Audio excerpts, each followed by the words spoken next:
Didilim na isip, Panginoon, ang nagdidilim na buhay, at nawa ang liwanag niyo ang siyang maging buhay naming lahat.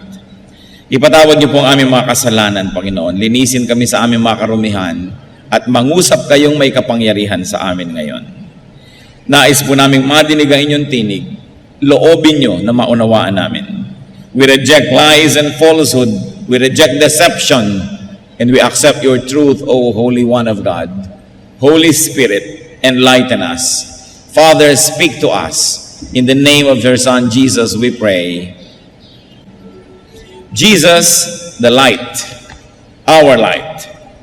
Sa Matthew 4:12-17, atin pong makikita ang halaga ng Panginoon na nag-uumpisahan palang makita ng mga tao nung ang Panginoon ay nag-uumpisang magministeryo. When Jesus heard that John had been put in prison, he returned to Galilee. Leaving Nazareth, he went and lived in Capernaum, which was by the lake in the area of Zebulun and Naphtali, to fulfill what was said through the prophet Isaiah. Land of Zebulun and land of Naphtali, the way to the sea, along the Jordan, Galilee of the Gentiles. The people living in darkness have seen a great light. On those living in the land of the shadow of death, a light has dawned. From that time on, Jesus began to preach, repent, for the kingdom of heaven is near. And may the Lord add blessings to the reading of His holy word. Ito pong Galilee of the Gentiles ay karamihan ng ibinansag at kadalasan ng itinawag sa Galilee dahil noong mga 200 years before Christ ay napakaraming Gentiles na tumira sa Galilee. Among them Egyptians, Phoenicians, or the ancestors of the present-day Lebanese, at saka mga Arabs. Sa panahon po na ating binasa, itong si Juan na nagbabautismo ay kinulong. Ito'y napakalaking kabiguan sa mga nananalig na sanang may pag-asa. Daang-daang taon na tahimik ang langit, tahimik ang Diyos, walang propetang nagsasalita sa Israel, at tinawag ng Diyos itong si John, isang kislap ng liwanag sa napakadilim na buhay ng Israel. Subalit, umaasa na sana at ang mga tao ay nagkakaroon ng liwanag, subalit siya ikinulong, dinakip, at ngayon kadiliman na naman ang naghahari sa puso ng mga tao. It was a time of disappointment, of sorrow and despair. It was also a threat to the people, sapagkat malaking panganib na kung yung pinuno na si Juan na nagbabautismo ay ikulong, maaaring lahat ng kanyang mga alagad at sumusunod at nananalig ay ikulong din. Therefore, it was a time of darkness. At the time, Jesus left Nazareth and moved to Capernaum to live there. Makikita po natin na hindi naman madali sa kanyang gawin yon, subalit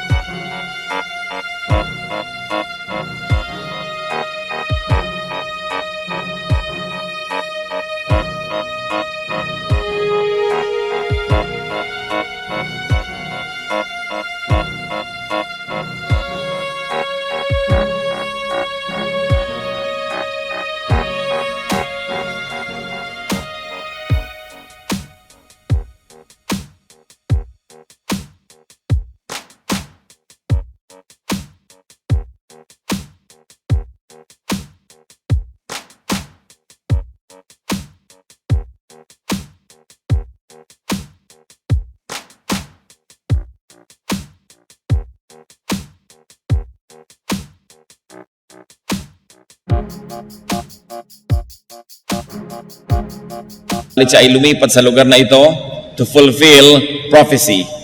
Yun pong binasa natin na Matthew 4:15-16 ay isang alingaw-ngaw lamang or echo ng Isaiah 9:1-2. At sa Luke 2:32, inuulit po ang temang ito, a light for revelation to the Gentiles and for glory to your people, Israel. Ito po yung reference sa Panginoong Jesus. So who were the Gentiles? They were geographical Gentiles. Yung mga nakatira sa mga lugar na maraming hindi anak ng Israel, at marami naman kahit anak ng Israel, spiritual Gentiles. Natagurian na Israelite pero nabubuhay din sa dilim, sa kawalan ng pag-asa at sa kasalanan. So the Lord Jesus Christ was light for the Gentiles. both the geographical, racial, and spiritual Gentiles. In other words, the Lord was hope and light for those who are living in godlessness. Paano po ba nagkakaroon ng godlessness? Bakit may mga taong sinasabing godless? O hindi nananalig sa Diyos? O malayo sa Diyos? More often than not, ang mga tao pong ito ay nalalayo lang sa Diyos, nabubuhay ng lumalabag sa kalooban ng Diyos dahil lang wala silang pag-asa. Dahil wala nang inaasahan, walang pinaniniwalaan, at walang liwanag na nababanaag sa buhay, sila po ay pinagdidimla ng isip, natural, at sila ay nagwawala, nawawalan sila ng kontrol sa sarili, sinisira ang sarili at ang lahat ng makasalamuha dahil walang inaasahan.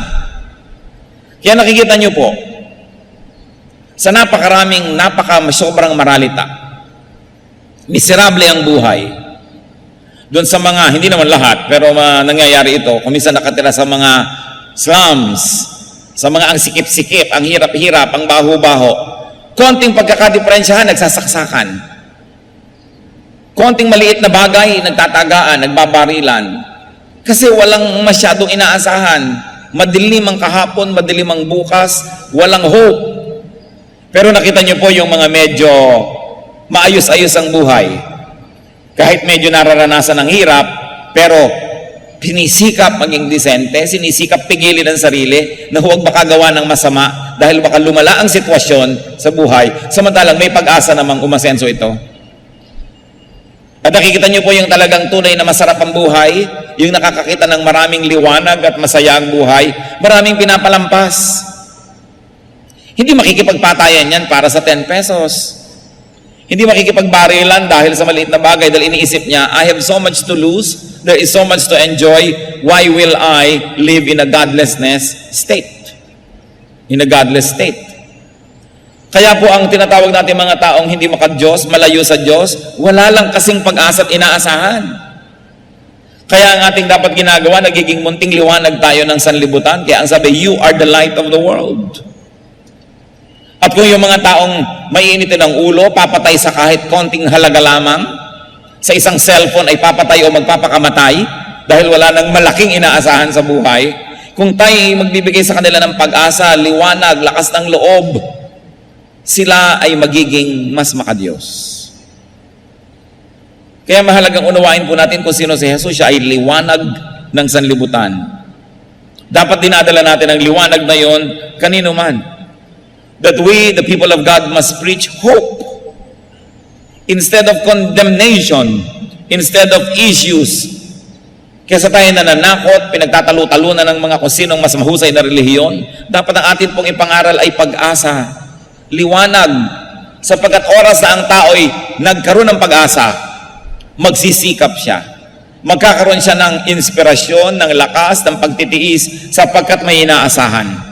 Ang nagiging desperado lang ay yung walang inaasahan. Kaya sabi nga ng isang tao, nakawin mo na ang lahat, huwag lang ang pangarap. Huwag lang ang pag-asa. Huwag lang yung inaasam. Sapagkat pag ang tao ay wala ng inaasam o wala ng pag-asang makakamit ang inaasam, sinisira na niya ang kanyang buhay, pati ang mga buhay na nasa paligid niya. And this is what Jesus was. And this is what Jesus is. That His hope, He's the light of the world. So Jesus fulfilled prophecy by living in this certain area, and the Lord Jesus, of course, preached hope, pag-asa. Sabi sa Matthew 4:17, from that time on, Jesus began to preach.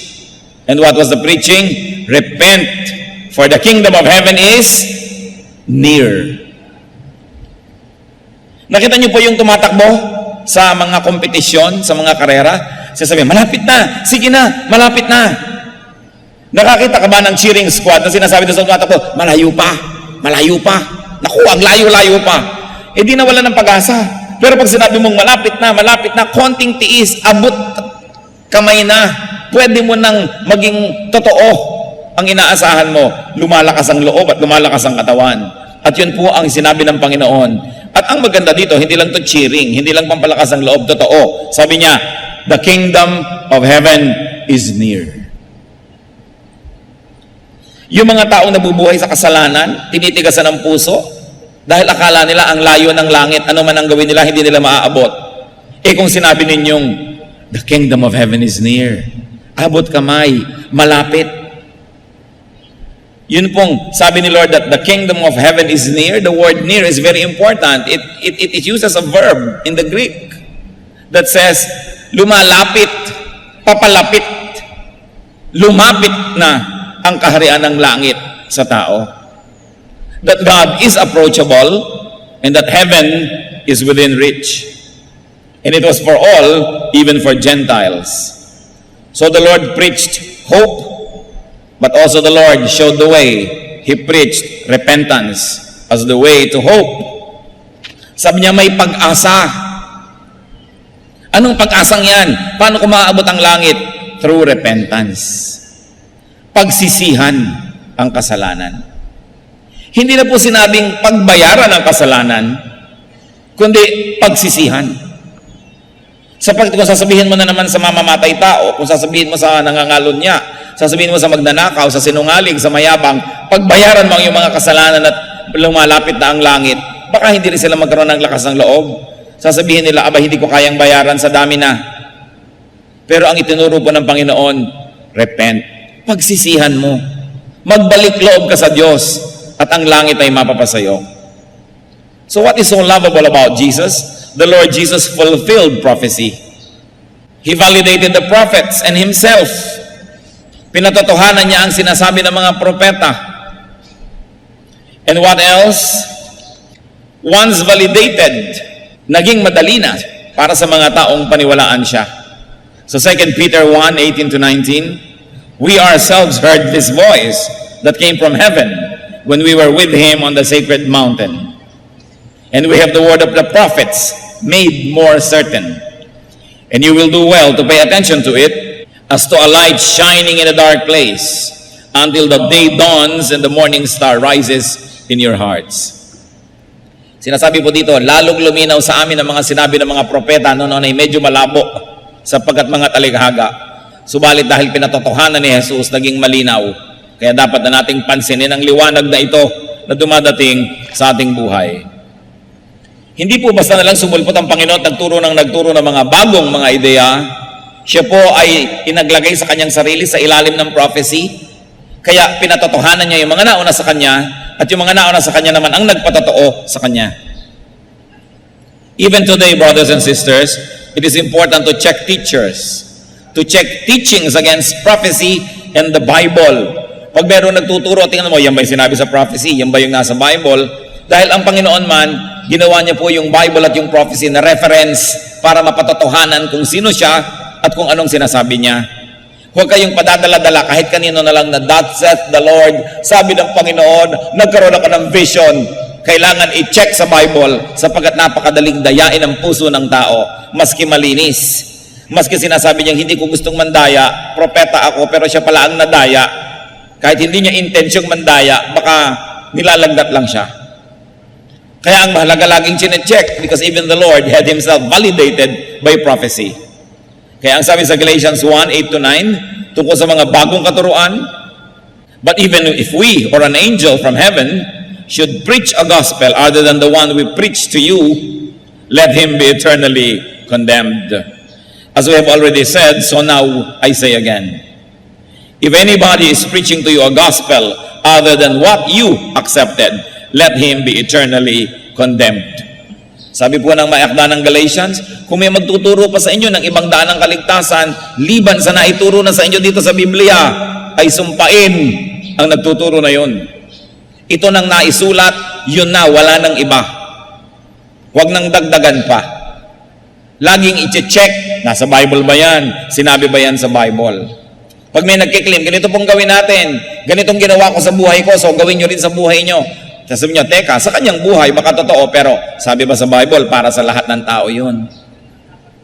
Pag may nagsabi sa inyong, alam nyo, 31 araw akong nag-ayuno at sinagot ang aking dalangin. Therefore, 31 araw din kayo mag-ayuno para sagutin ang dalangin nyo. Teka, sabi mo, sa'yo siguro nag-work personal.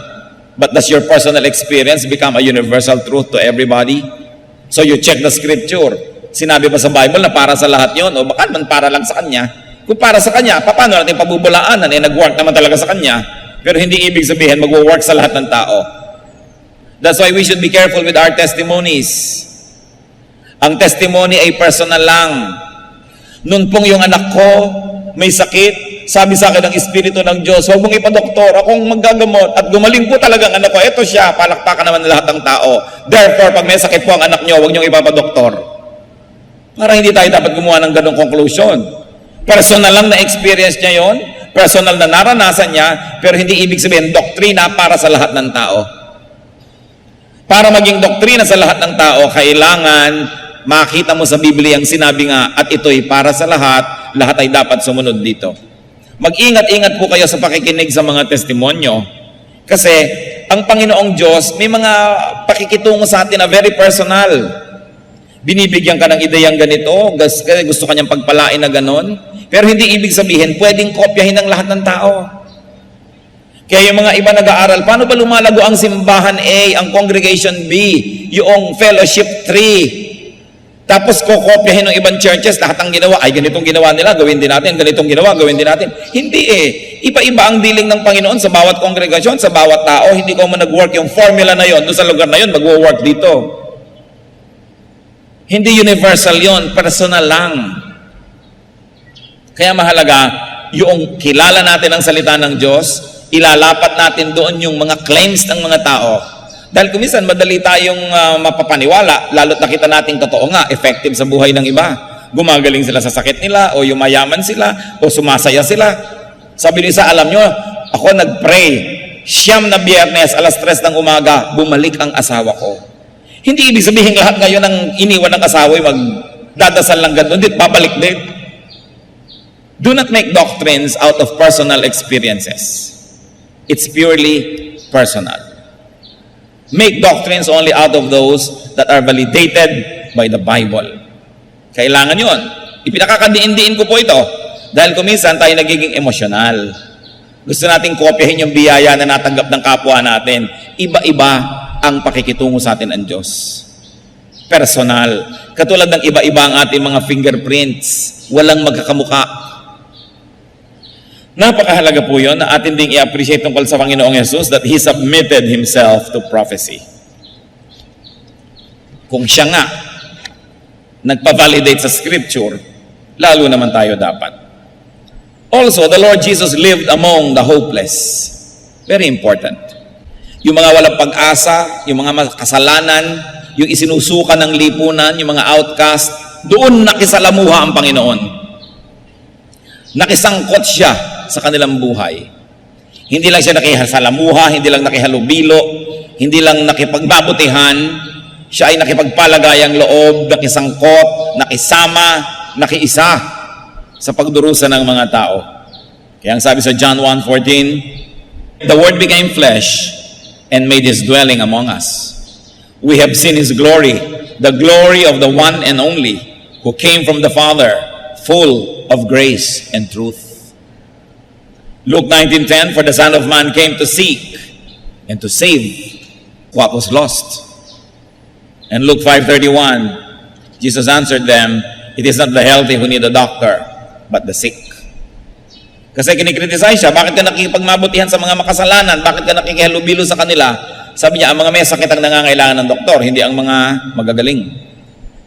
Kaya ako ay nakikisalamuha sa mga kapuspalan, sa mga kawawa, sa mga walang pag-asa. Kaya po sobrang kaibig-ibig ang Panginoon. Di po ba pag kami mga sawimpala, halos ayaw nating puntahan, ayaw nating makihalubilot, makakamautangan, makakamahingan, ayaw mong masyadong makipagkwentuhan ng mahaba dahil baka dumaing, baka mamaya masakot ka sa mga problema niya. Kasi yun ang selfish human nature. But the Lord shows us the way.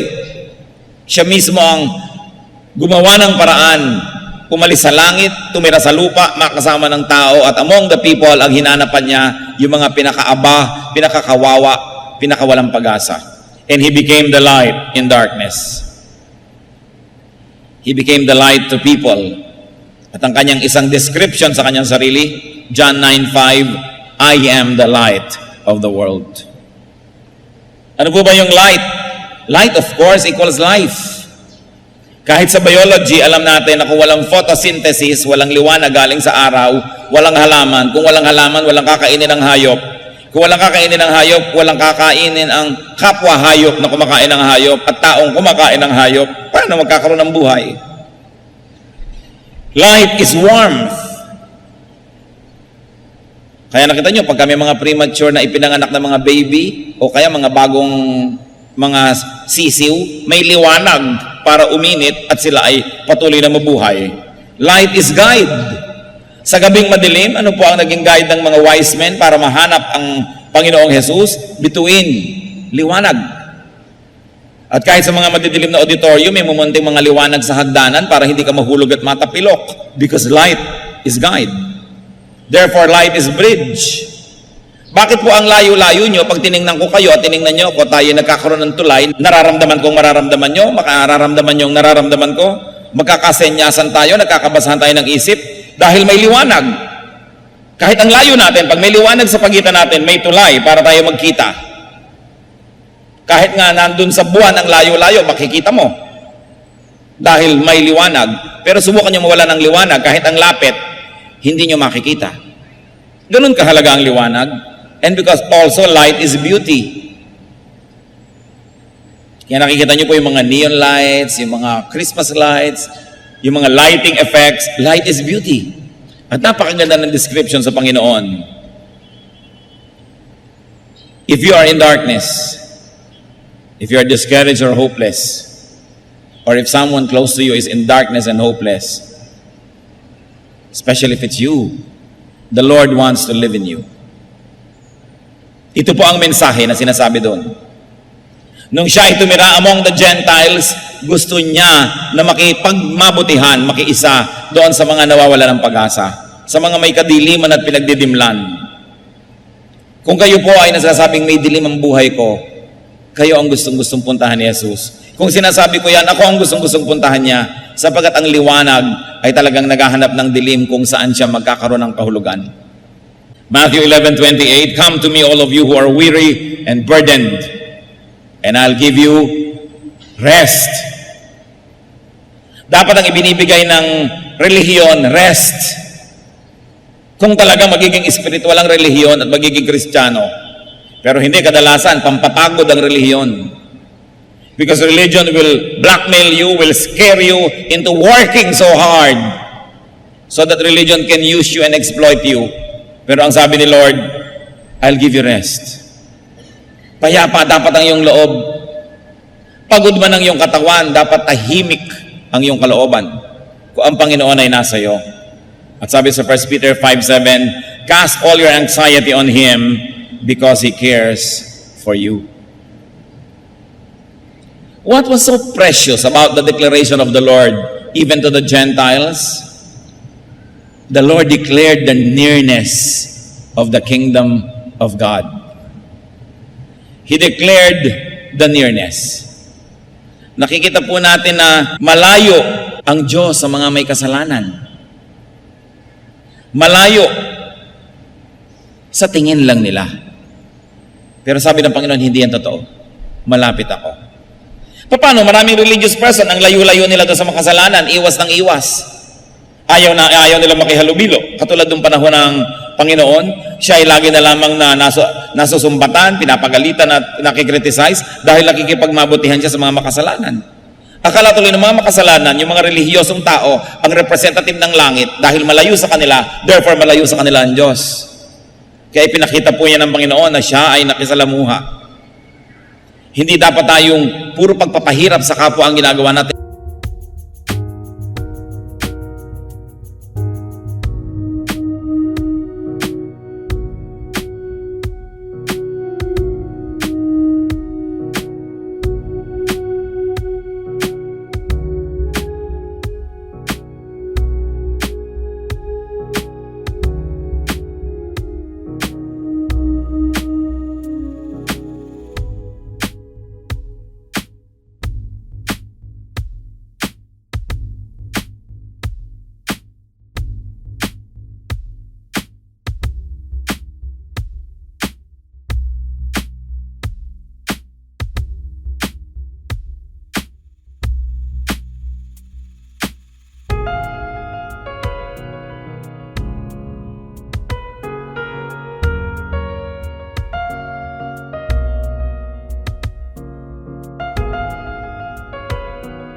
Alam mo, para ka matanggap ng Diyos, dapat ganito, dapat ganyan, dapat ganyan. Ang dami natin binibigyan na requirement. Ang sinasabi ni Lord, repent.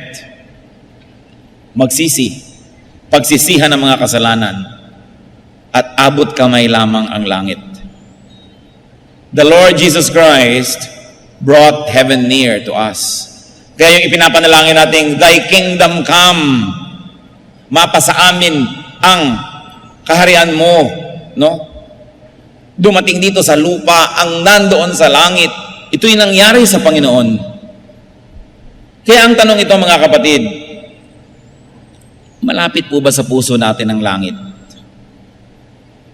Tayo ba'y may kasiyahan, kagalakan, pag-asa, kapayapaan, o maligtad, o wala? Kasi kuminsan, kahit may relihiyon ka, kahit ka relihiyoso, parang malayo ang langit.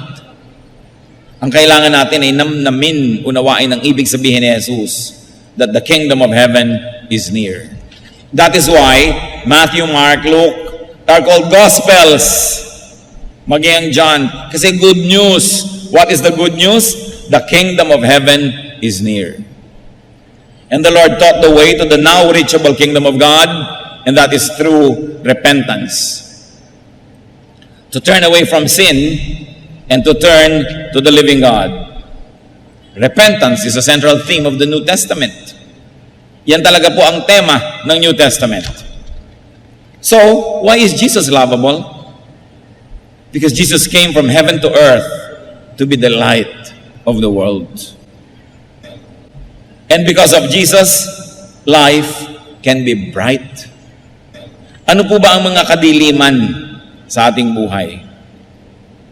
Saang lugar ba ng buhay natin tayo pinagdidimlan o parang kulang sa liwanag? Remember that the Lord Himself is the light of the world. That the Lord is the righteousness of the sinners, the hope of the hopeless. Romans 8:31 to 34. What then shall we say in response to this? If God is for us, who can be against us? He who did not spare His own Son, but gave Him up for us all, will He not also, along with Him, graciously give us all things? Who will bring any charge against those whom God has chosen? It is God who justifies. Who is He that Christ Jesus, who died, more than that, who was raised to life, is at the right hand of God, and is also interceding for us. So dapat wala na ang taong nasa Panginoon na nawawala ng pag-asa. Kung minsan pinanghihinaan ka lang ng loob, pero hindi dapat nagtatagal. Sabi nga ni Martin Luther, you cannot stop birds from flying over your head, but you can stop them from nesting in your hair. Hindi mo nga naman mapipigil ang ibon na lumipad sa ibabaw ng ulo mo, malaki ang himpapawirin, pero pwede mong pigilan yan na dumapo sa ulo mo at magpuga doon. Ganon din ang mga discouragement, ganon din ang hina ng loob, ganon din ang temptation. Hindi mo mapipigil na dumadaan. Kuminsan, bigla na lamang manghihina ang loob mo, bigla ka na lang matatakot. Pero dapat sandali lang yon sa mga anak ng Diyos. Kasi maaalala mong may Kristo, may Jesus, may liwanag, may pag-asa. Kaya nabibigatan ng tao dahil binubuhat niyang mag-isa ang mga dapat niyang ibigay sa Panginoon. Kaya nabibigatan ng tao, sinisikap niyang lutasin ang problema bukas ng mga pagpapalang para lang sa mga problema ngayon. Kinakapos tuloy. Kapos bukas, kapos din ngayon. Today's sorrows will have enough graces from God. Today's needs will have enough supplies from God. Tomorrow will have a problem of its own, and tomorrow will have a supply of its own. Yang sinasabi, give us this day our daily bread. Hindi naman sinabing, give us this day our weekly bread. Give us this day our monthly bread. Kasi iniisip mo, paano next month? Gagastos na naman ako. Magbabayad na naman ako ng rent. Bibili na naman ako ng gamot. Next month, nandun pa rin ang Diyos. Ang harapin mo lang yung ngayon, yung nandito, dahil kasama mo ang Diyos ngayon, ipinangako niya yon. Bakit mo lagi na lang iniisip yung bukas? Hindi naman masama siyempre mag-save kung kaya nyo. Mag-impok para sa bukas, maghanda. Pero huwag niyong pag-alalahanan, lalo't wala naman kayong hawak, wala kayong magagawa, wala pala. Ano ngayon ang iniisip niyo? Wala pala eh. Mag-isip lang kung meron. Kung wala, anong gagawin niyo? Alalahanin niyo, God is here today, God will be there tomorrow. Because God is always constantly on our side. Kaya lang tayo pinanghihinaan ng loob at tinitingnan natin yung problemang malaki. Hindi natin tinitingnan yung mas malaking solusyon, ang Panginoong Yesus. Kaya tayo natatakot sa dilim, yung kaprasong dilim ang ating naiisip na lilimot nating may liwanag kung gusto lang natin. Marami po mga bahay ang didilim, buksan lang ang bintana, lumiliwanag na. Pero kasi nakasara ang mga bintana. O kaya nagdidilim ang buhay, ang dilim, ang dilim, ang dilim. Nakapikit ka kasi, dumilat ka.